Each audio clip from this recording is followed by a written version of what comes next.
Hello guys, आज हम लोग मोशन इन 2 डायमेंशन को देखेंगे।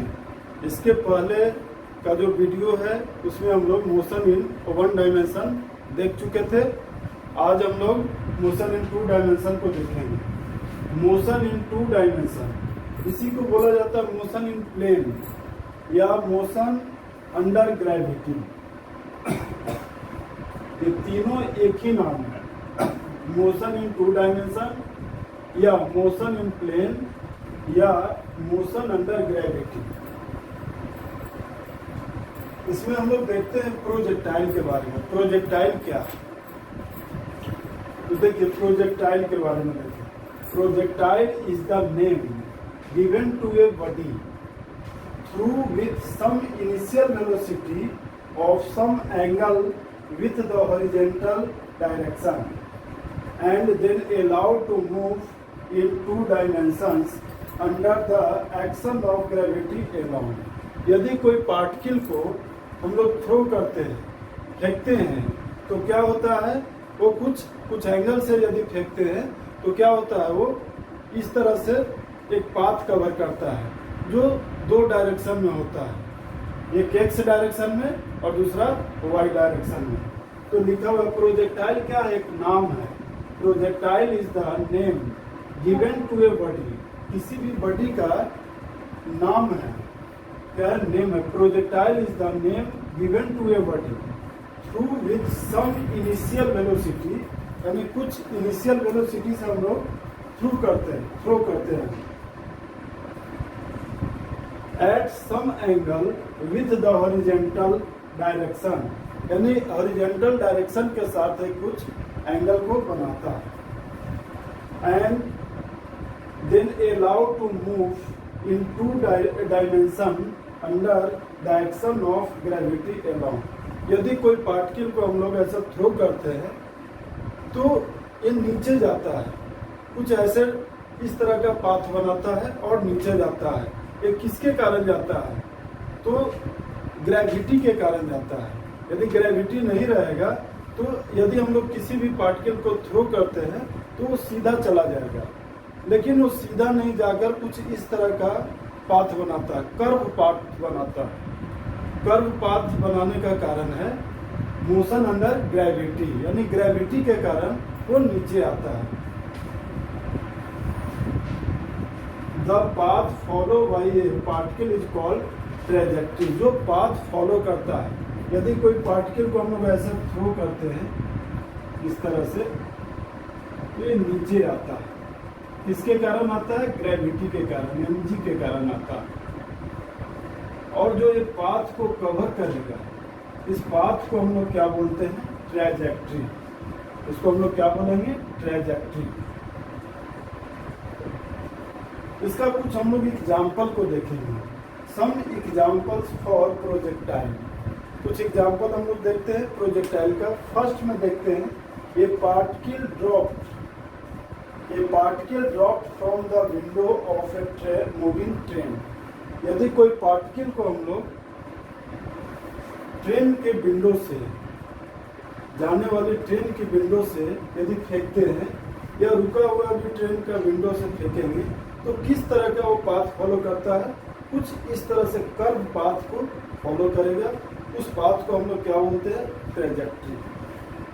सेकेंड एग्जांपल हम लोग देखेंगे, a bomb released from an aeroplane in flight. यदि फ्लाइट से कोई बम को हम लोग ऐसा ड्रॉप करते हैं, कोई बम से ऐसे हम लोग किसी भी फ्लाइट से बम को ऐसे ड्रॉप करेंगे तो ये ऐसे इस तरह का पाथ बनाएगा।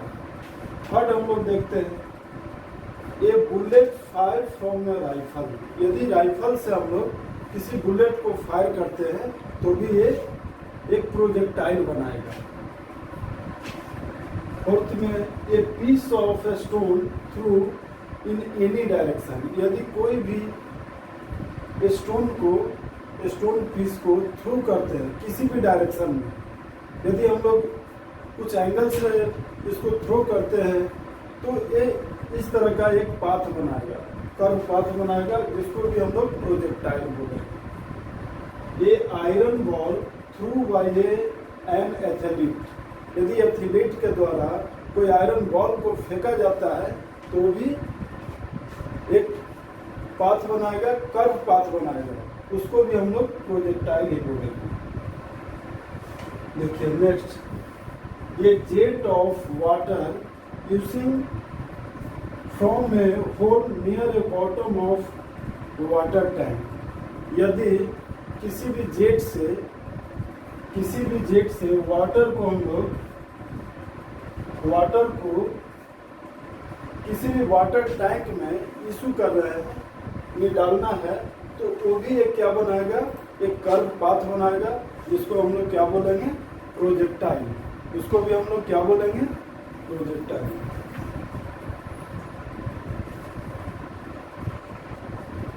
अब हम लोग देखते हैं, to a study of motion of a projectile we assume that, कुछ हम लोग मान लेते हैं कि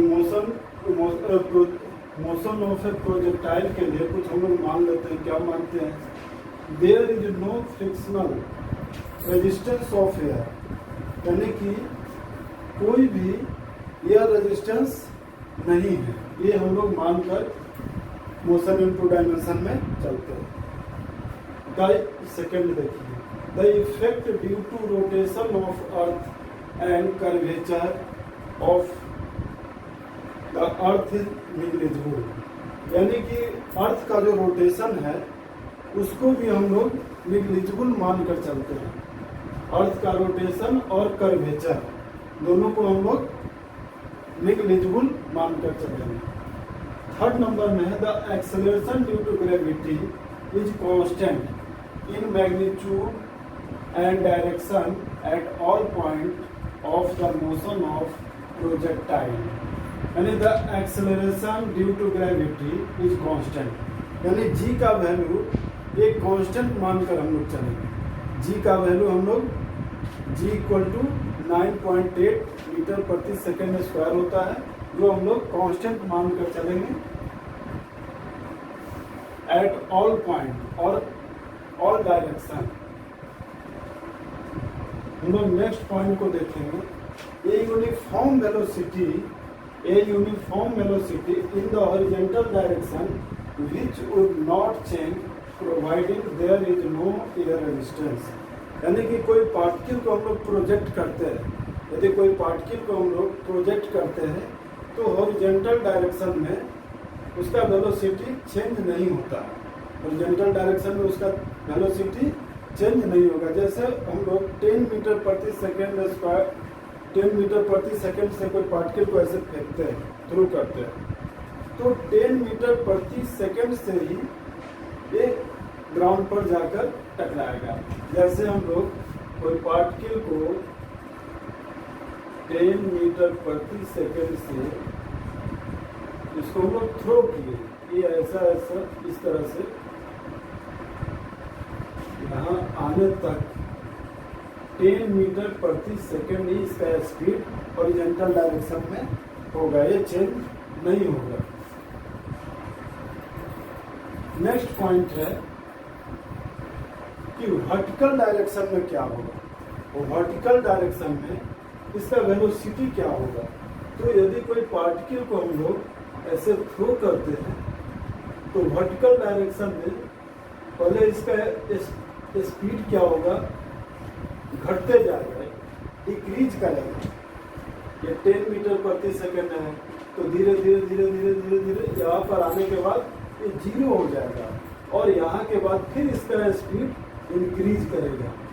वर्टिकल डायरेक्शन में शुरू में डिक्रीज करेगा और बाद में यहाँ तक आने के बाद ये तो 0 हो गया, यहाँ के बाद ये इंक्रीज करेगा। यदि कोई पार्टिकल को हम लोग वर्टिकली अपवर्ड डायरेक्शन में प्रोजेक्ट करते हैं, यदि कोई भी पार्टिकल को हम लोग इस तरह से अपवर्ड डायरेक्शन में प्रोजेक्ट करते हैं तो ये वापस लौट कर आ जाता है।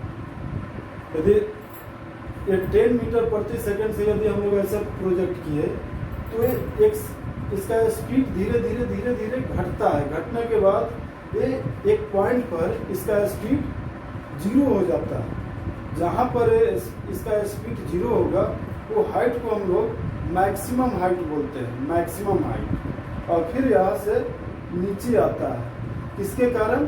ग्रेविटी के कारण। और नीचे यहाँ से फिर उसका स्पीड बढ़ना शुरू हो जाता है, यानी कि जितना स्पीड से हम लोग प्रोजेक्ट किए थे उतना ही स्पीड से वो फिर मेरे हाथ में आएगा।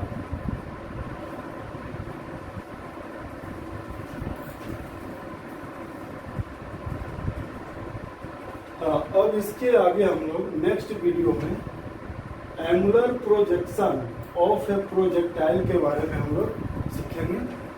एंगुलर प्रोजेक्शन क्या है इसके बारे में थोड़ा सा मैं डिस्कशन कर देता हूँ, और नेक्स्ट वीडियो में इसको हम लोग देखेंगे। फिर टाइम ऑफ फ्लाइट निकालेंगे, मैक्सिमम हाइट निकालेंगे, हॉरिजॉन्टल रेंज निकालेंगे। पार्ट बाय पार्ट हम लोग छोटा छोटा वीडियो बनाकर ये सारे चीज़ को हम लोग सीखेंगे। जैसे देखिए angular projection of a projectile में क्या होता है। कोई भी पार्टिकल को हम लोग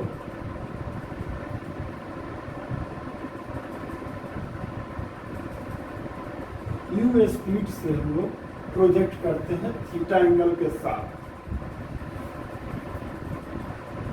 ये हो गया वाई एक्सिस, एक्स एक्सिस,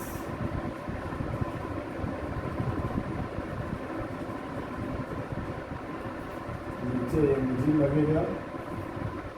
यानी कोई पार्टिकल को यदि हम लोग थीटा एंगल के साथ